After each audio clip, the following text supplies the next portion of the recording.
20, 30, 40, and 50% respectively. And the critical value of the J integral was determined based on the obtained regression line. Here on the table, you can see the values, the critical J integral values corresponding to each of the 6 plastic strain levels. And here we have the resulting diagrams for all of the 6 cases, starting with the crack growth resistance diagram for 0% plastic strain. Next, you can see the plastic strain, the diagram for the level of 10% plastic strain, where you can also see the critical values of the J integral on the vertical axis. Next we have for the 20%,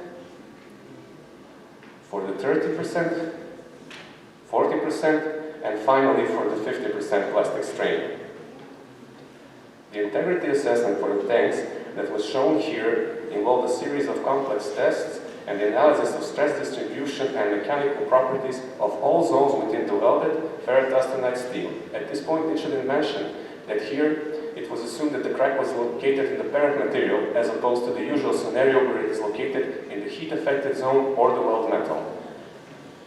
So, once the J arcers have been determined for the parent metal with the 6 very different levels of plastic strain, the crack driving forces were taken from, for the J integral, were taken from the previous work.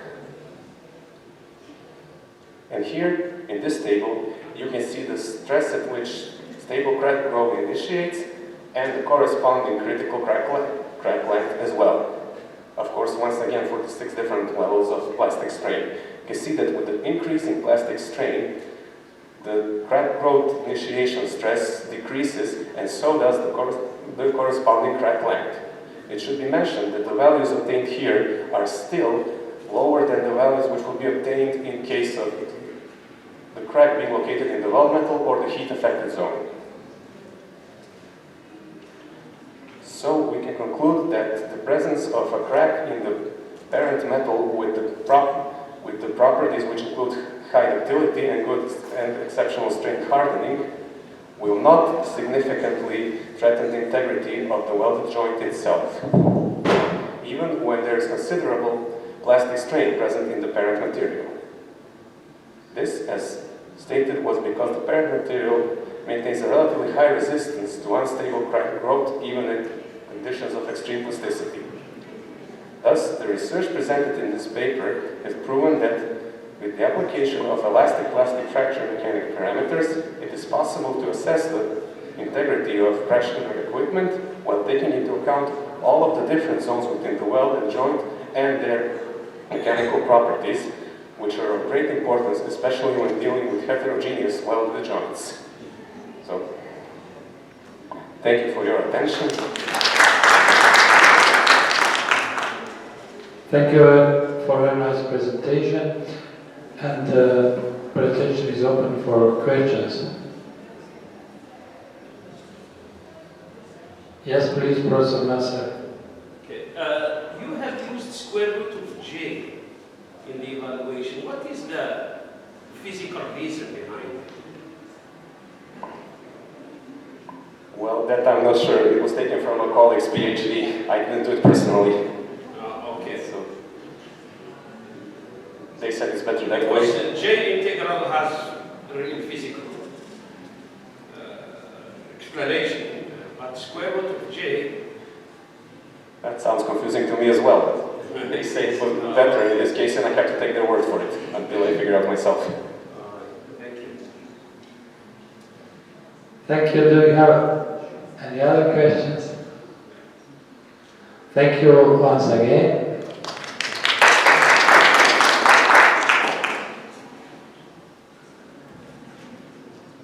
And we proceed to the next presentation, predicting of viscoelastic damage behavior of a multi-layer composite tabular structure under a creep loading.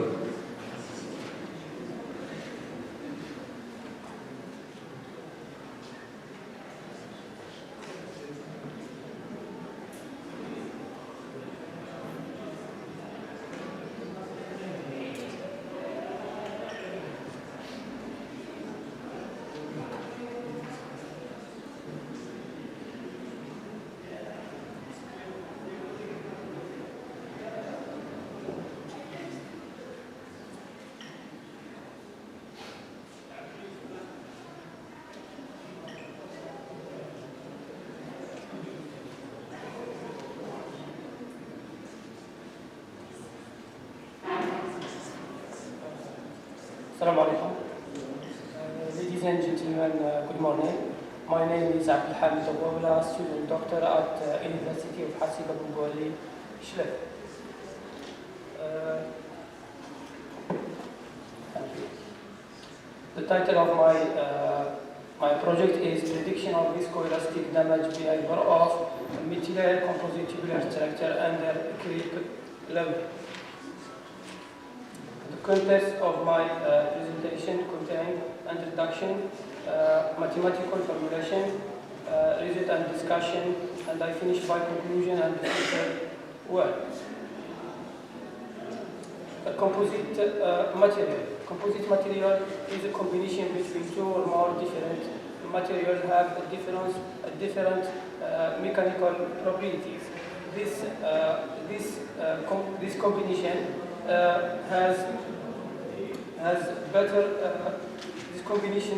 has better mechanical behavior comparing with its individual component and a very high resistance and wide ratio. Composite materials are used in different domains like aeronautic, industry, storage gas, pipe, and reparation of pipeline, like you see in this figure, and also in aeronautic. The aim of my presentation is to develop an analytic model of viscoelastic behavior for damaged multilayer tubular structure with a long fiber under creep level.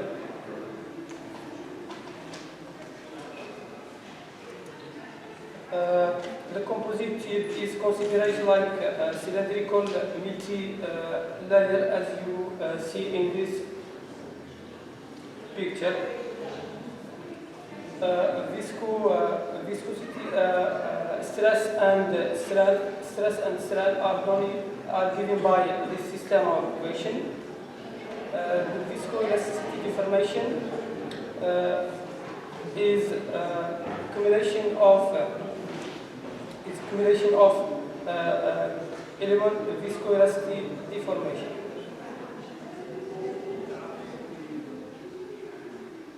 The damage mode. There are three types of damage in composite material: fiber fracture, matrix cracking, or delamination, as you see in this figure. The matrix cracking, the cracking or the cracking of fissure is given. There is two types of cracking, 1 and 2. The damage is described by a single scalar variable D and with the corrector matrix H, and this damage change just in surplus matrix.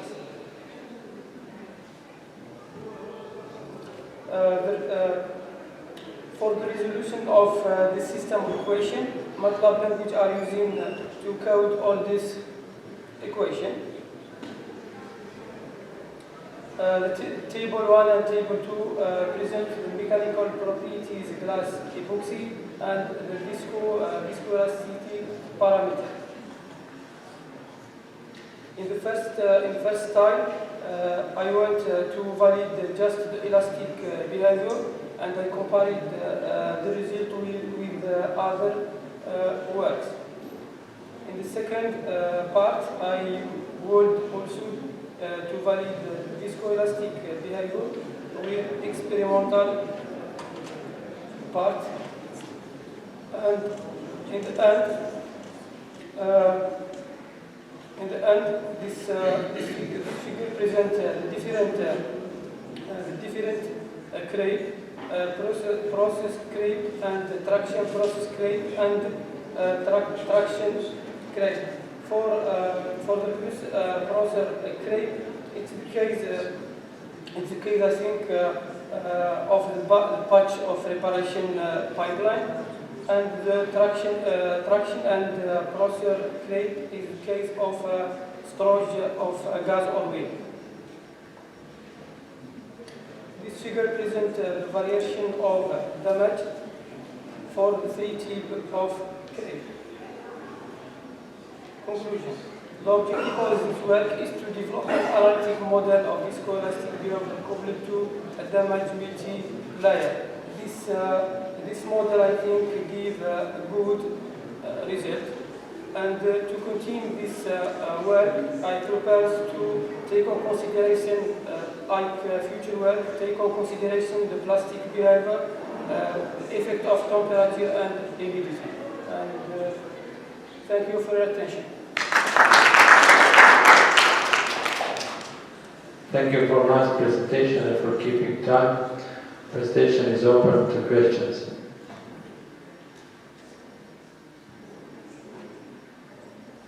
If no questions, then we proceed to the next presentation.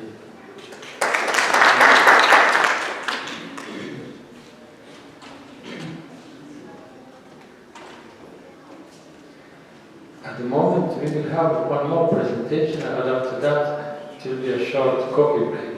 So I don't have actually the title written here, but the presentation will be given by Ms.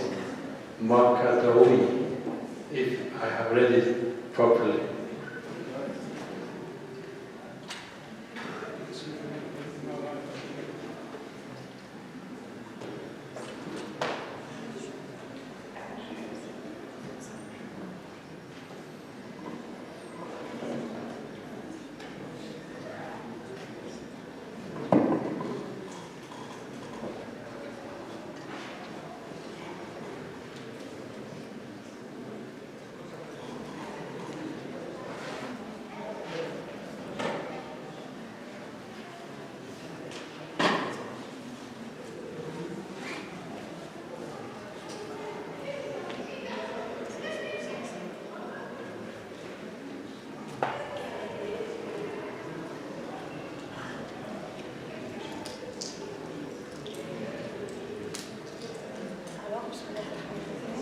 Honorable Assistance, bonjour.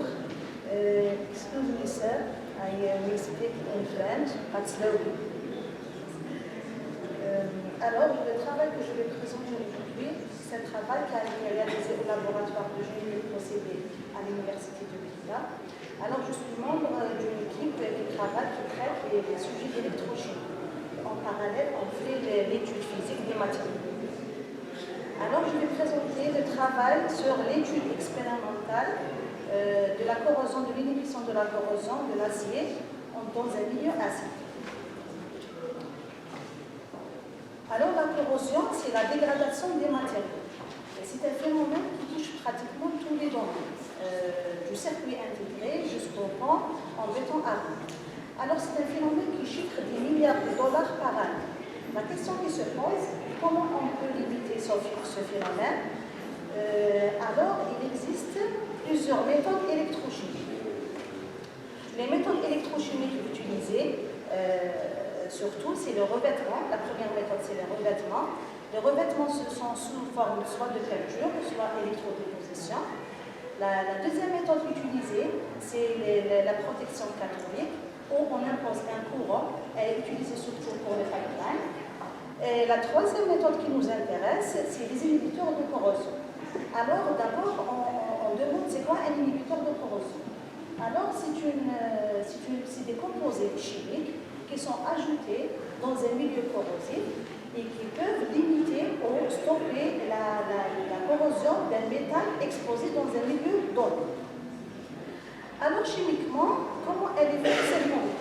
Cette molécule, c'est deux pôles.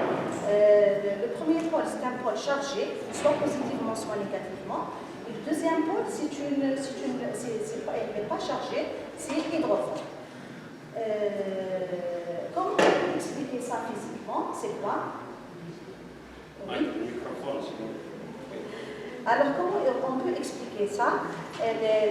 L'absorption des molécules chimiques sur un matériau, soit l'aluminium, soit l'acier, soit le cuivre, Donc la charge, le pôle chargé positivement ou négativement se colle à la surface et l'autre partie hydrophobe, elle forme une couche qui peut stopper la dégradation du matériau exposé. Alors notre travail a double objectif. Le premier objectif, c'est de synthétiser des inhibiteurs de corrosion à partir de deux coupes pétrolières algériennes. La première coupe, c'est le kérosène et la deuxième coupe, c'est le gasoil. La deuxième partie de ce travail, c'est évaluer l'effet inhibiteur de ces coupes pétrolières synthétisées et vis-à-vis de la corrosion de l'acier dans un milieu acide. La partie synthèse où je ne vais pas tarder, donc c'est quoi? On prend la coupe pétrolière, on fait une synthèse et on obtient à la fin un produit sous forme pâteuse, sous forme d'une pâte. Et on va tester par la suite cette pâte, ces produits synthétisés, et on va voir qu'est-ce qu'ils vont donner pour l'inhibition de la corrosion. Les tests électrochimiques ont été réalisés dans une cellule électrochimique, ce qu'on appelle une cellule électrochimique. Elle est formée de 3 électrodes, l'électrode de travail en acier et les autres 2 électrodes en platine et en calomère saturé. La solution qui contient l'inhibiteur. Les données ont été réalisées par un potentiostat d'invalence de type Voltalab et les résultats traités par un logiciel de Voltamaster 4. Alors, les méthodes électrochimiques, on commence par la première méthode, c'est les courbes potentiodynamiques. Ils sont connus par les courbes de Tafel. Alors, cette méthode, elle repose sur la variation de potentiel et on voit la réponse en courant. Alors, on obtient des courbes de cette forme. La base de ce calcul, c'est de calculer l'intersection des deux et le logiciel nous donne la vitesse de corrosion. Alors, on voit bien que quand il y a une diminution de courant, ça veut dire que c'est une diminution de la vitesse de corrosion. Alors, la courbe en vert ici, c'est à blanc, ça veut dire le métal dans le milieu sans inhibiteur. Avec l'inhibiteur, c'est les autres couleurs, à différentes concentrations de l'inhibiteur synthétisé. On voit bien ici qu'il existe une nette diminution de courant, ça veut dire une efficacité inhibitrice bien déterminée. Pour le gasoil, pour le kérosène, à base de kérosène, alors l'efficacité est calculée avec cette toile, est arrivée à 92%. Pour le deuxième composé, c'est qu'il donne une efficacité meilleure, est arrivé à 94%. La deuxième méthode utilisée, c'est les impidances électrochimiques. Cette méthode se base sur, en descendant, on donne le métal subé à différentes fréquences et on voit à chaque fois la résistance. À l'interface du métal, ça veut dire à la surface du métal. Alors, cette méthode, on peut la représenter suivant deux courbes. Il y a le diagramme de Nyquist et le diagramme de Boll. Le diagramme de Nyquist, il nous donne la partie réelle en fonction de la partie imaginaire de cette résistance. Alors, qu'est-ce qu'on peut avoir comme données ici? On a la résistance, alors quand cette résistance de transfert augmente, ça veut dire que la corrosion diminue, le courant diminue. On voit ici l'impédance, la courbe d'impédance pour la solution sans inhibiteur, elle est vraiment faible. Quand on rajoute l'inhibiteur à chaque fois à différentes concentrations, on peut voir ici qu'il y a cette boucle augmente, la résistance augmente, ça veut dire l'efficacité augmente. Pour ces deux molécules, ces deux composés synthétisés, on peut confirmer que le gasoil et à partir du kérosène, les deux ont la même efficacité donnée par la première méthode, c'est la méthode potentiodynamique. Le deuxième diagramme, c'est le diagramme de Roth. Il nous donne pratiquement les mêmes informations, il confirme les informations. Alors, on peut voir ici qu'il existe une constante du temps. Le circuit proposé pour ces impédances, c'est ce circuit équivalent. Alors, on voit ici qu'il y a deux courbes, c'est les valeurs expérimentaux. Ici, il y a la courbe donnée par le logiciel c'est le Z-View. on voit ici qu'il existe un excellent fitting entre les courbes expérimentales et les courbes de fitting. Ça veut dire les résultats donnés à partir de résistance de transfert, la capacité de la coupe de bouche et même l'efficacité, ce sont des résultats fiables. Pour confirmer ces résultats, on a pris des images neuves et des courbes UDX pour les différentes situations. La première, c'est l'image A, ça veut dire c'est pour l'acier brut avant immersion. La deuxième image, c'est le métal dans la solution sans inhibiteur, ça veut dire. Et la troisième, c'est avec l'inhibiteur à base de kérosène. Et le quatrième, c'est avec l'inhibiteur qui contient à partir de gazole. Alors, qu'est-ce qu'on peut remarquer ici? On peut remarquer que l'acier ici qui est dans la solution sans inhibiteur, il subit une attaque importante. Par contre, ici, l'attaque, elle est limitée en fonction des deux inhibiteurs, ça veut dire par rapport aux deux inhibiteurs. On peut dire ici que ces deux inhibiteurs ont donné une bonne efficacité et les courbes UDX confirment ça. Alors, ces deux travaux ont fait l'objet de 2 publications. Si vous voulez avoir plus de détails, alors vous pouvez consulter ces 2 publications. Et je saisis cette occasion pour vous demander, c'est parce que nous, on a fait dans notre équipe, on a fait l'étude électrochimique. On veut bien faire une collaboration avec les mécaniciens pour qu'ils nous fassent un complément de cette étude par l'étude ça veut dire des propriétés mécaniques, etc. Donc je saisis cette occasion, s'il y a des gens qui veulent faire cette collaboration, ils seront les bienvenus. Sur ce, je vous remercie et je vous remercie aussi. Merci beaucoup pour votre présentation. Français, c'est pas difficile pour moi, je n'ai pas de compris, excusez-moi. I think it's good to use this chance and to speak English because all of you, the most presenters, can benefit from it. So I encourage you to, from now, to speak in English if you can. It's good not only for us. She can speak English, but she doesn't want to. Yeah, I guess so.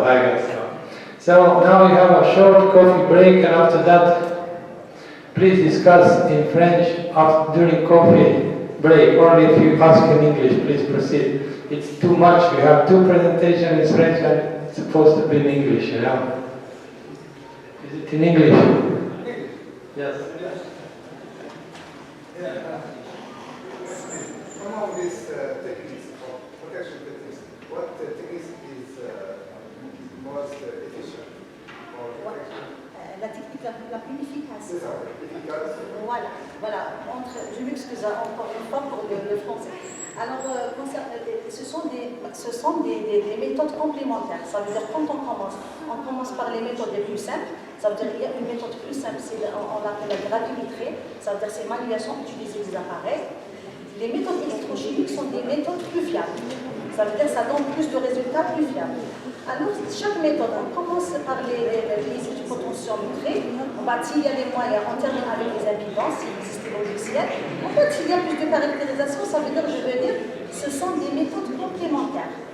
Une complète l'autre. Donc, ça sera bien de compléter ces études avec des propriétés mécaniques. Ça veut dire, la plus fiable, c'est les impidances électrochimiques.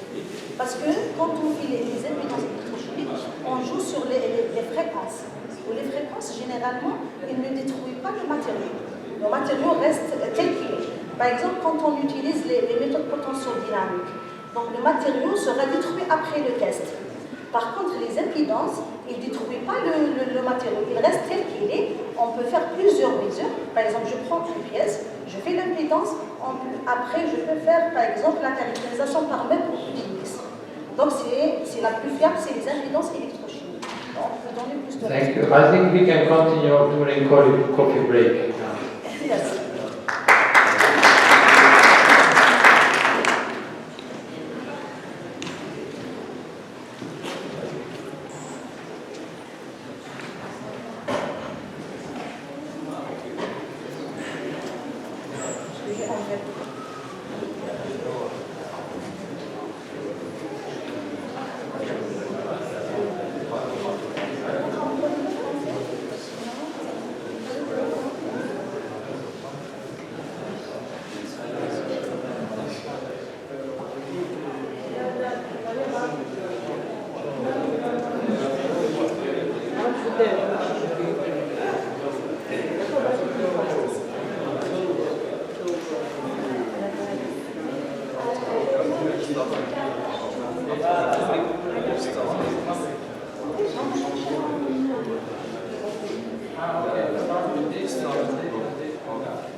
Hello. Hi everybody. Can you go to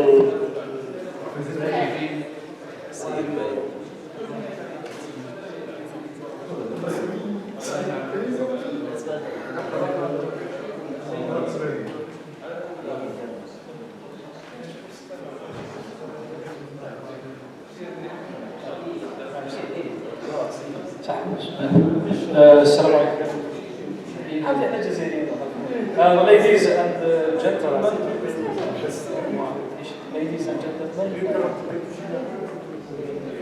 yes, hi everyone. I am very happy to see you here between us. And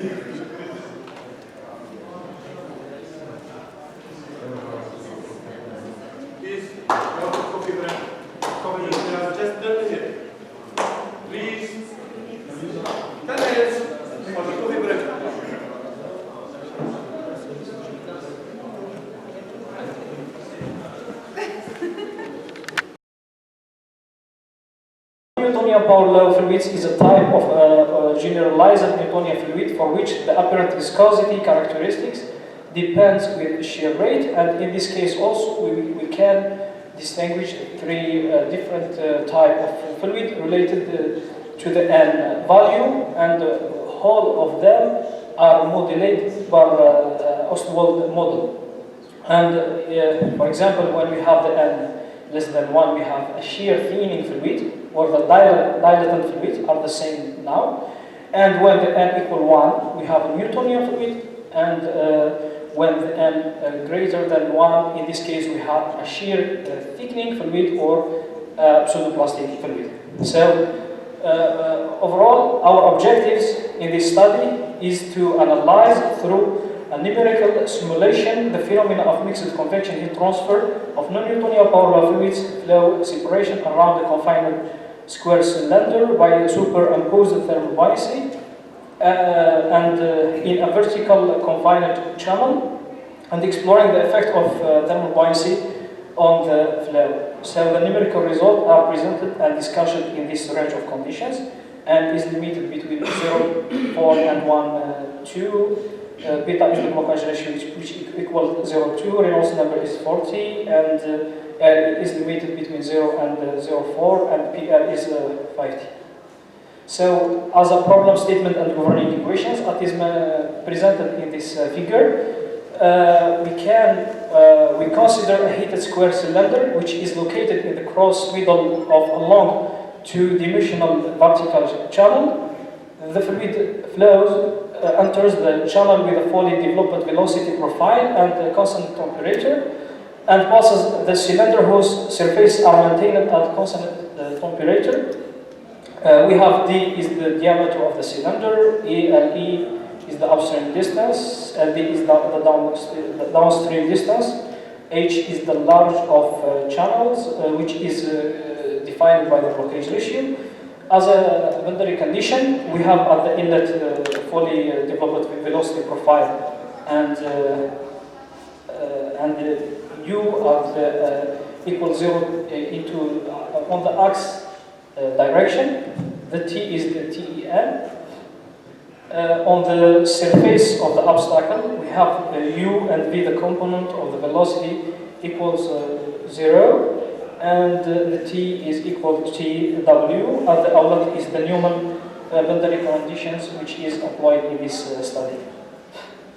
So, as it is known in fluid mechanics and heat transfer, in order to make so-called simulation, we need the governance equations which are written in the dimensionless form with subjected to the Bose-Einstein equations. In this case, we have the continuity equations, the momentum, thermal buoyancy, and this the consideration are taken in order to write our equation in the dimensionless form.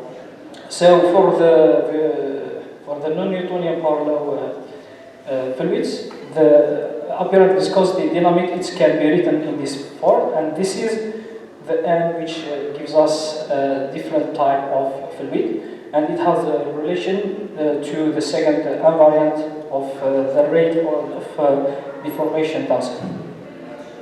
So, numerical methodology, the governing equations subjected to the aforementioned boundary conditions are solved using finite volume based CFD solver ICCFX, and the unstructured three lateral cells of non-uniform grid spacing were generated using the package gauntlet, and in this case we have tested the mesh of our domain. We have chosen three different meshes related to the number of elements. And here Cn is the type or the number of nodes over the surface of the cylinder. And we have chosen three, as I said before, we have chosen three elements. And we have calculated the average Nusselt number that is presented in this table. There is no big difference between the meshes, and we have chosen the mesh 2 as a mesh for the rest of our work. So, in order to obtain our accuracy of our machined work, we have performed so-called test of validation for forced convection from a confined square cylinder in this range of conditions. That is depicted in this graph. There is an excellent agreement between our obtained result and that result which is obtained from the literature of Abu Ayman et al. This is an international publication which is published in the Journal of, I think, Non-Newtonian Fluid Mechanics. So now we pass to the result and discussion. We will start by taking a look at the streamline counters. We have chosen three different type of RE, Rick-Watson number, 0, 2, 3, and 4, and three different type of fluids. for the shear thinning, for Newtonian and shear thickening fluids. And it is observed that for all values of index with a gradient increase in the value of the Rickardson number, this separation point move toward the rear edge of the cylinder, and accordingly the weak region diminishes longitudinally and laterally. Okay? It is also observed that increase in the power law index increases the flow separation behind the cylinder due to the rheological behavior of the fluids. And finally, it can be concluded that increase in the power law index increases the hydrodynamic instability. Moreover, the thermal buoyancy has a tendency to act against the instability which is created by increasing the power law index. And this behavior can be explained as below. As the Rickardson number increases, the velocity of the fluid particles behind the rear edge of the cylinder increases and moves toward the upward direction, so the inertial force is combined with the apparent viscosity force, resulting a separation delay, and the point of separation moves towards the rear edge of the cylinder. For the isotherm contours, as it is selected for the streamline contours, we have selected 3 parameters are the same. And in this case, we have seen that the isotherm contours shown reflect the physical phenomena seen from the analysis of the stream patterns. That means also the longitudinal spread of the temperature contours is seen to be reduced with increasing the power law index. On the other hand, the lateral spread is reduced with increasing the Rickardson number. So we can expect that increasing in the power law index or Rickardson number affect negatively on the heat transfer rate. Here we have a graph which is present the local Nissan number for different values of Rickardson number and at fixed number. It is observed here that increase in the power in the value of Rickardson number from 0 to 5 increases the heat transfer rate on the left and the right side of the surfaces.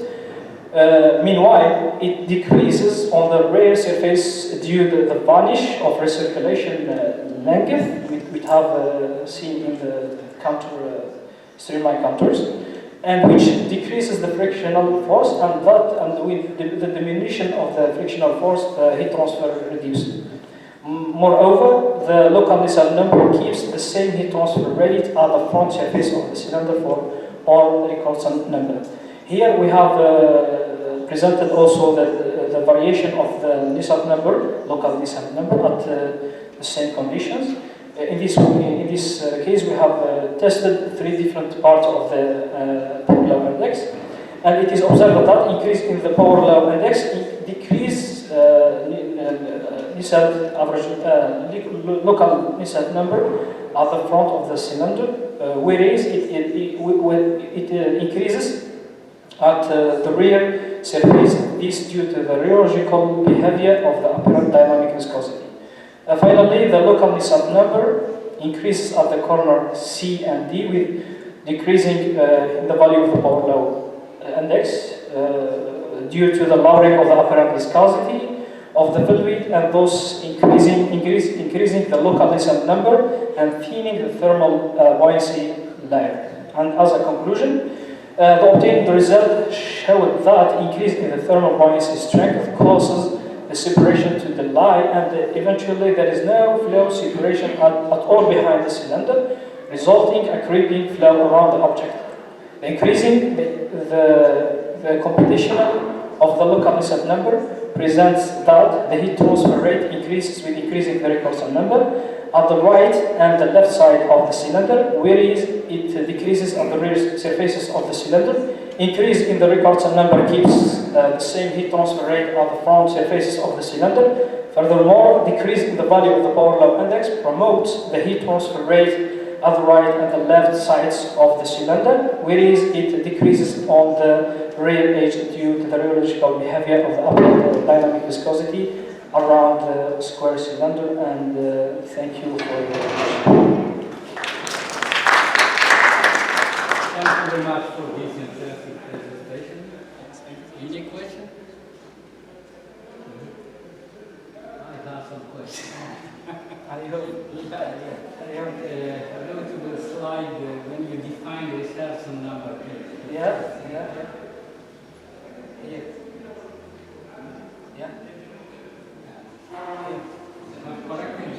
there is a mistake in the end of the slide.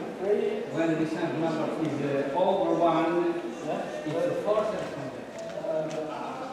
Free convection dominates over the forced convection. It's the free convection which becomes very interesting in this case.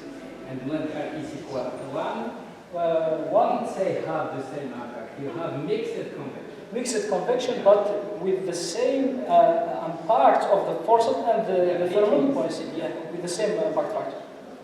And when you have defined your problem statement,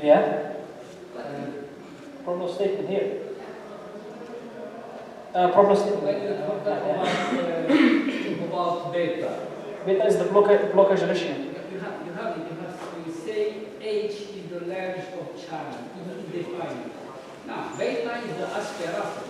It's the blockage ratio. Yeah. D over half H. It's D over H. Could you, and what do you mean by CM, Constantine, when you CM, empirical method? It's the number of nodes surrounding around the cylinder.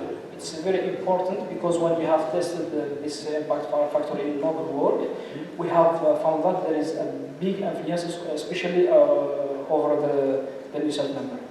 For the CD, there is no big difference, but for the Nusselt, it has a big difference. My last question. Could you put some words on aiding and opposing?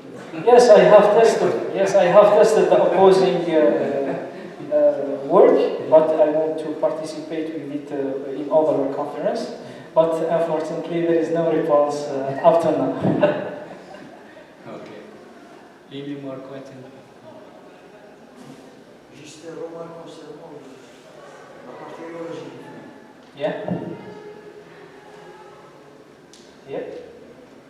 Concernant la partie biologique caractérisée par l'indice structurel M. On fait lorsque l'indice structurel M est inférieur à A, c'est plus que masculin. Dilated, indeed, there is two noun.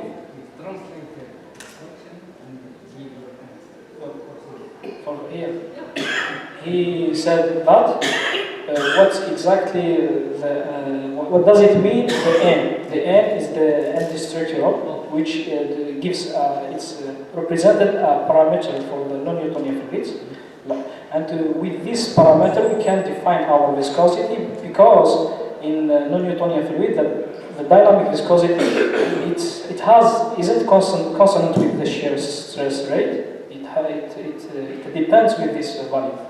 So, and the N, which can gives us three different type of fluid related to this parameter. When N less than 1, we have shear thinning or dilatant fluid are the same. In some literature, we can find shear thinning, and in other literature, we can find dilatant fluid, but has the same meaning.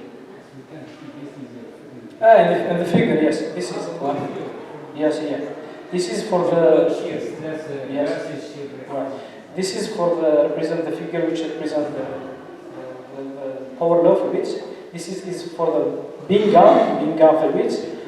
For the Bingham fluids, it's another subject because we need which so-called the yield shear stress. We need a certain shear stress in order to our fluid becomes to fluid. Another question. Any questions? Okay, thank you.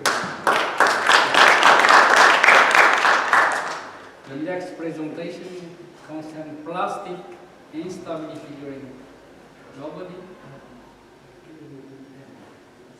So, and next concern corrosion and scale green inverters. Please. On corrosion effects on the FRACT and maintenance property of gas pipelines by your Wildenbraid from Asiba Benoit University. Yes.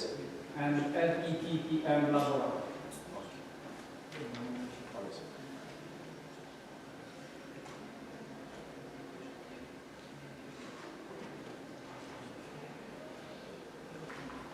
Hello. Good. morning, sir. I am will be start my present by the tutorials corrosion in scaling the green inhibitor and the corrosion effect on the fractal mechanical properties of the gas pipeline. Let me start by the point of my presentation. The next one, the one is problematic. The first two objective and material and method and experimental study and the final conclusion. So problematic. Recently in the park 2 years ago, there were number of ancestors failure recorded in oil and gas industry for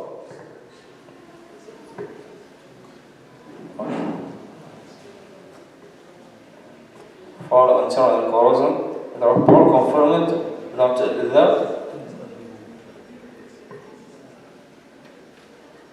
failure were due to the effect of the truss of the HCl or H2S and H2S O4 and CO2. So because the reaction of the because the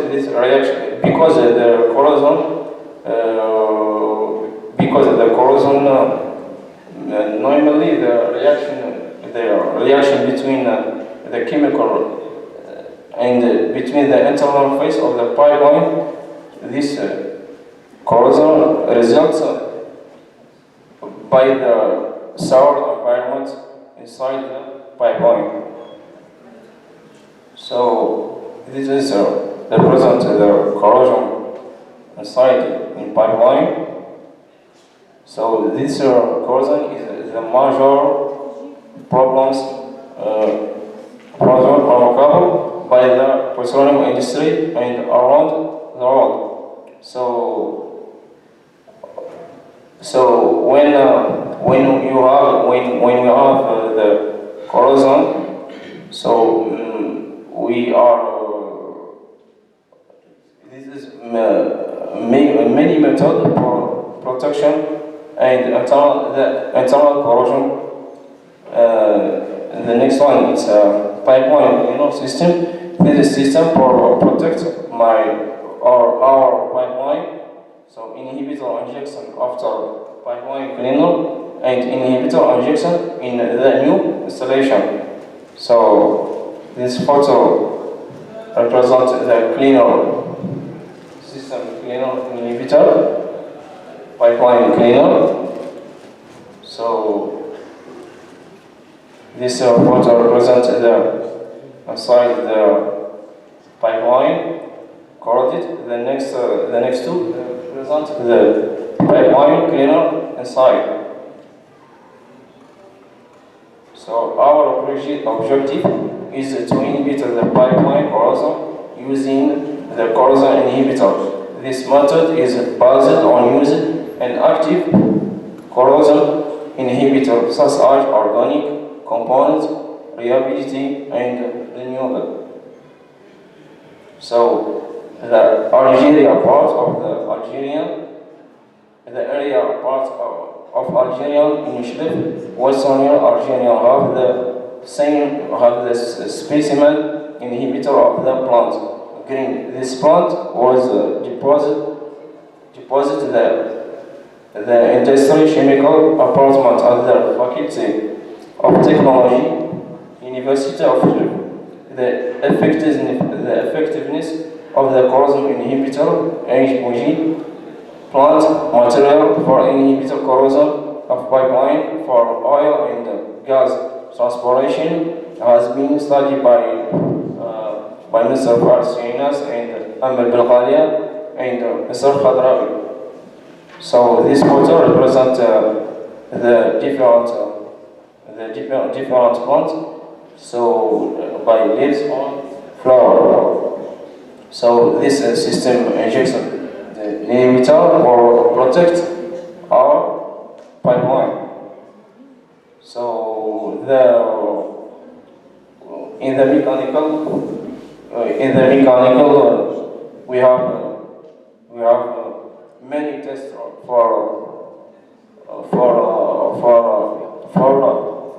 you have many testing for the mechanical properties for our pipeline to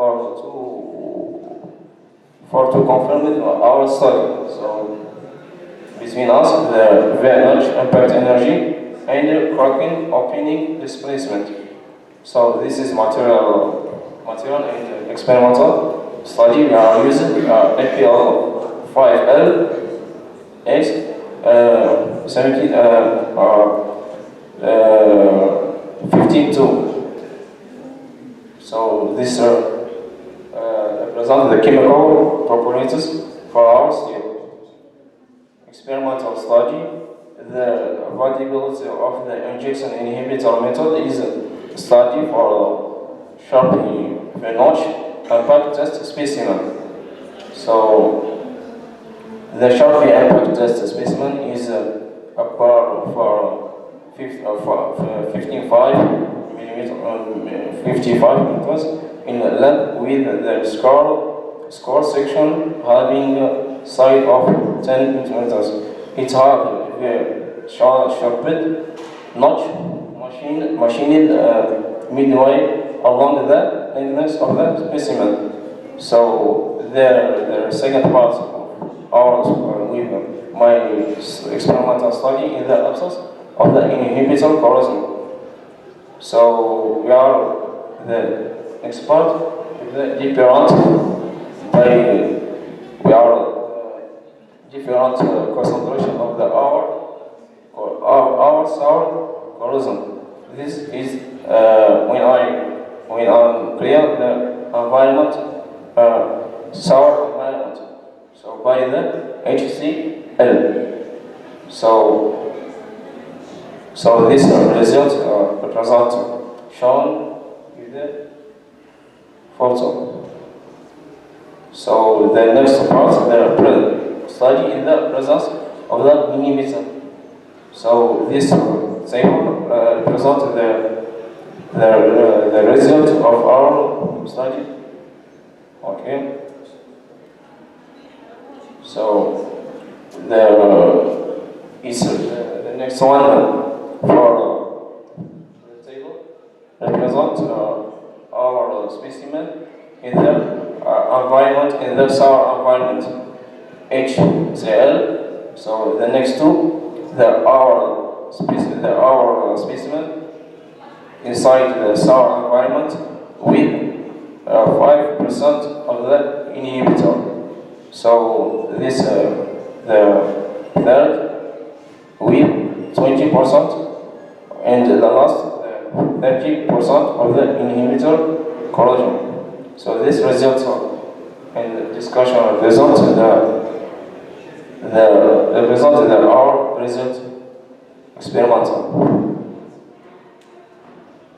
So in this part, they represent the evolution of the energy fracture of the specimen according to their displacement at the different concentration of the inhibitor corrosion.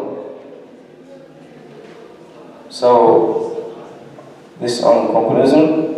So in this work we devoted to the development of the polymer of the inhibitor corrosion used to protect our material. It consists of the natural extraction of the plant known as retail sharpening. We presented the result obtained in this experimental study. The effect of the inhibitor is natural extraction retail sharpening. So in the first part of the experimental study represent the effect of the corrosion of our environment, sour HL, and the next part we are studying the effectiveness of the inhibitor corrosion with environment, sour HCl. Thank you for your attention. Thank you for this presentation. Any question?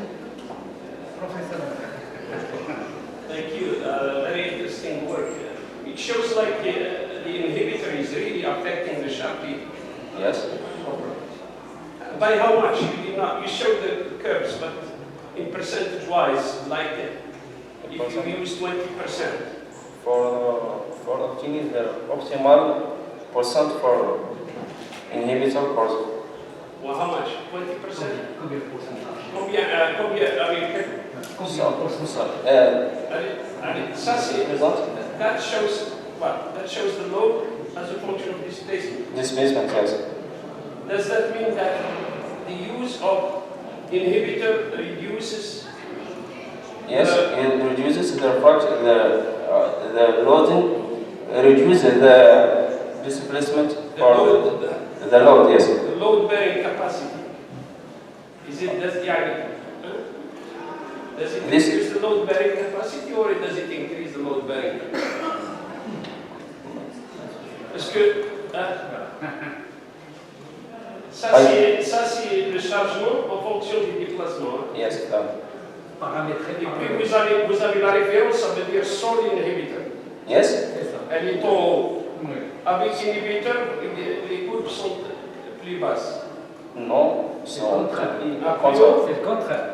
Ah, donc, ok, la référence, donc, c'est... Okay.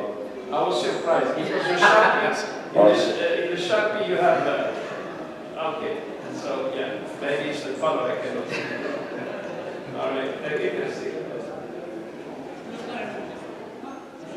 Professor Martin, one question. Said Mark. Now, other question? Your chief question. Your student. This time. Huh? Not this time. I need questions. Okay. No more question? Thank you very much. The next presentation concerns assessment of the text. Nobody here? Mr. Gulgrua, Hajm al-Yami, and Libinash. Yes. The title is Assessment of Detex Using Constraint Modified Failure Assessment Diagram. You have 10 minutes. A few minutes for questions.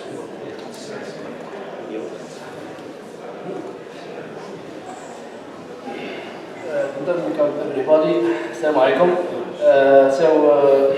I am Omar Boudroua, University of Shnif, Algeria.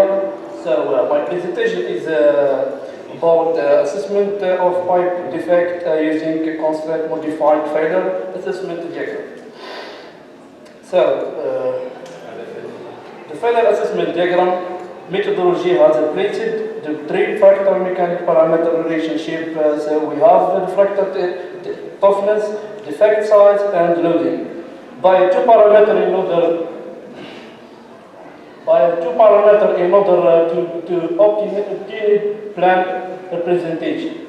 The failure assessment diagram exhibits a failure curve as the critical node dimensional crack driving force KRC versus the critical node dimensional stress or loading parameter LL. So we have the polynomial relationship between the KRC and the LLC.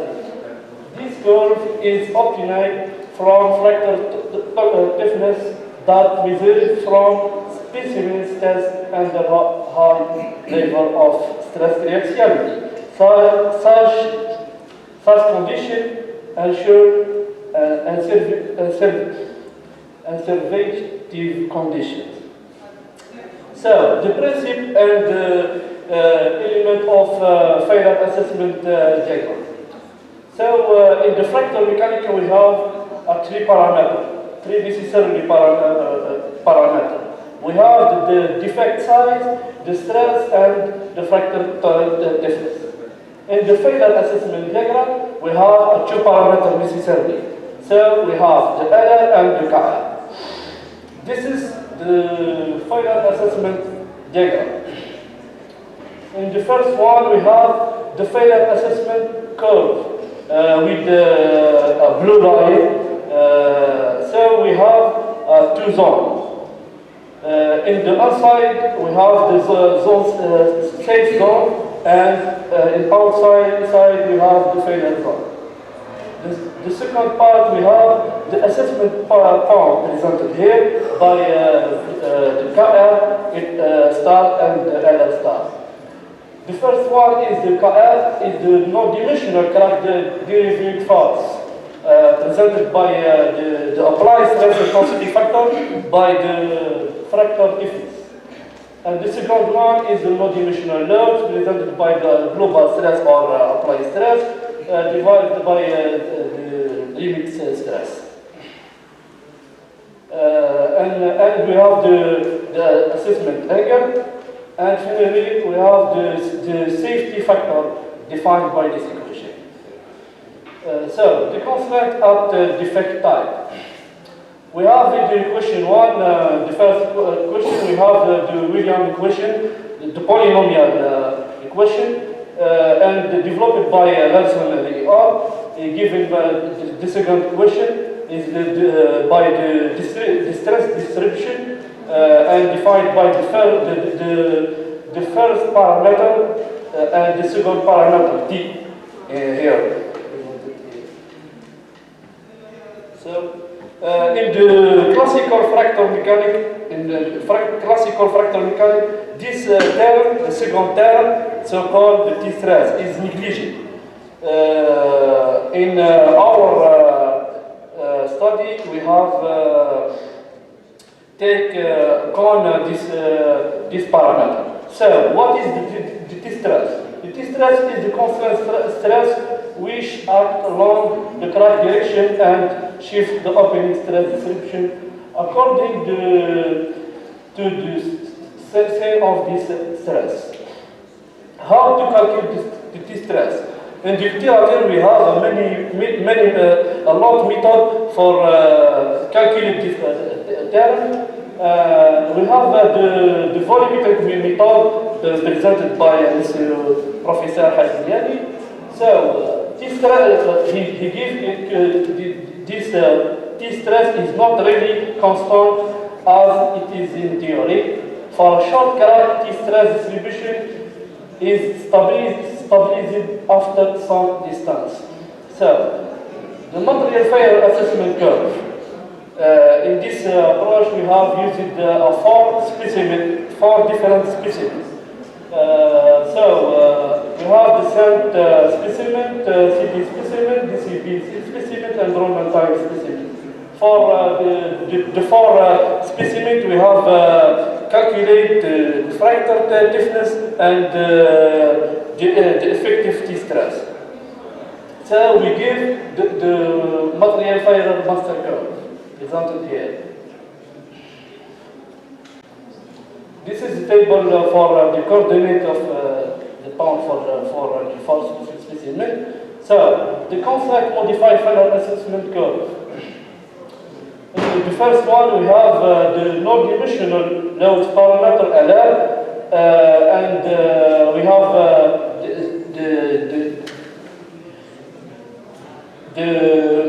how to modify the failure assessment diagram by the beta T parameter, and for apply this method, we have using a cracked pipeline with a semi-elliptical crack. So we have calculated the limit pressure by the equation. So we done this curve with the different variation for the pressure.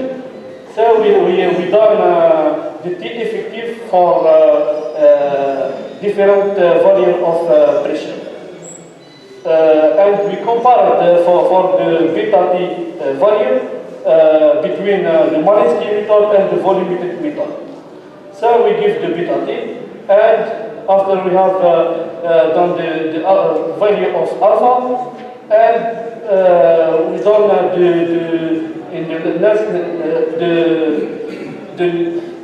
the modify of failure assessment diagram with the relationship presented here. So this is the failure assessment curve with T equals 0, and if we have take account the value of T stress. So we have applied this for a pipeline with different type of defect. So we give the value of stress intensity factor of nudge for different shape, and we compare it between with and without take account the stress value.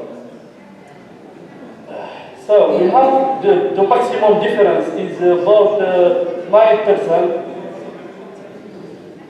So the use of the constant modified failure assessment curve and usage Hegel safety factor for the three type of defect and given the possibility of reducing conservative. So, in order to take into account the increase of fractal stiffness with the loss of constraint, the failure assessment diagram was modified. It is assumed that the effective stress constraint is proportional to the non-dimensional loading parameter. This assumption introduced into the material failure master curve along as to know the fractal stiffness for any constraint. The considered fractal stiffness is therefore introduced to modify failure assessment curve and accordingly of the assessment term. This modification slightly increased the safety factor than 10%. However, the fractal toughness increased by 30%.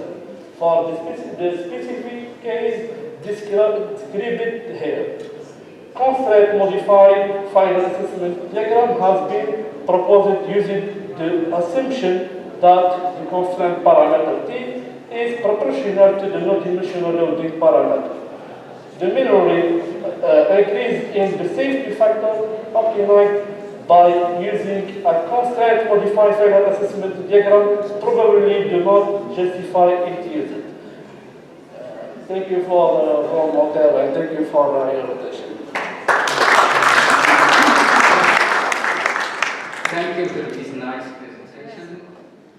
We have time for some questions.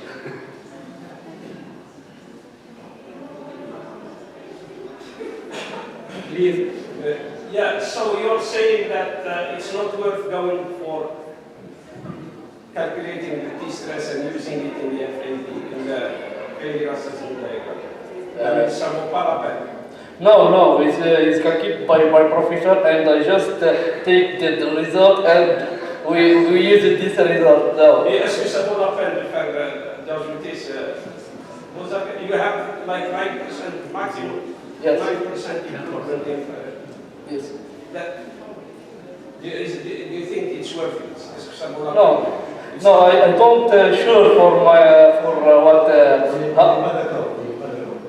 Non, vous n'êtes pas encore d'accord. Pour le moment, vous n'êtes pas d'accord avec moi. Moi aussi, je ne suis pas d'accord avec lui. So, you have an interesting discussion. si bien d'une part, d'accord avec vous,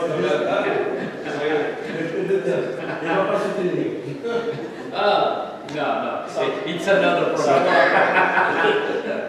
It's worth it. Thank you. Don't make a big pressure on him. Thank you. Any more question, please? Yes, I have a question. Please. And you talked about in-plane constraint, the corrective. But if you change the thicknesses, this meant 5 or so, you will need to consider out-of-plane constraint, which can be characterized by TZZ. So it's possible, I think, to modify the assessment type, taking into account out-of-plane constraint. Yes, but sorry, but my work is applied. The application of my work is to transport gas. So we don't have in Algeria, we don't have a thickness. The pipeline in Algeria is epicenter with stress, plant stress. We don't have 25 millimeter of thickness. So we don't have for the plant stress, plant strain study. For that we have used the plant stress. Thank you. Of course. Other question, please?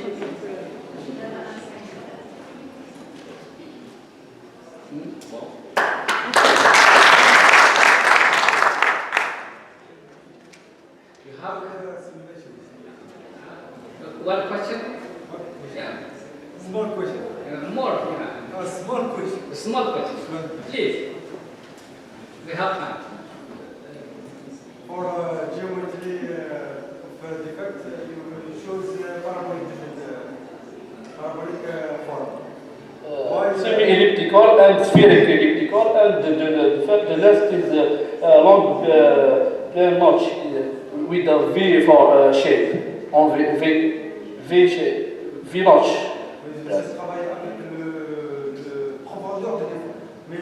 Yes, no, we fixed the depth of the crack with A by Y equal 0.5.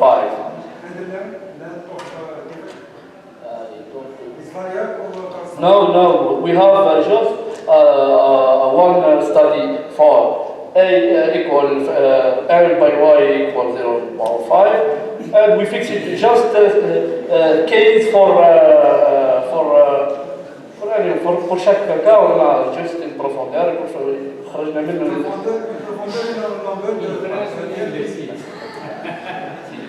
So we have just a case for any shape, just one. Or we have just three value of stress intensity factor of notch presented in the table. Just this. Thank you for your question. Any more questions, please? Okay.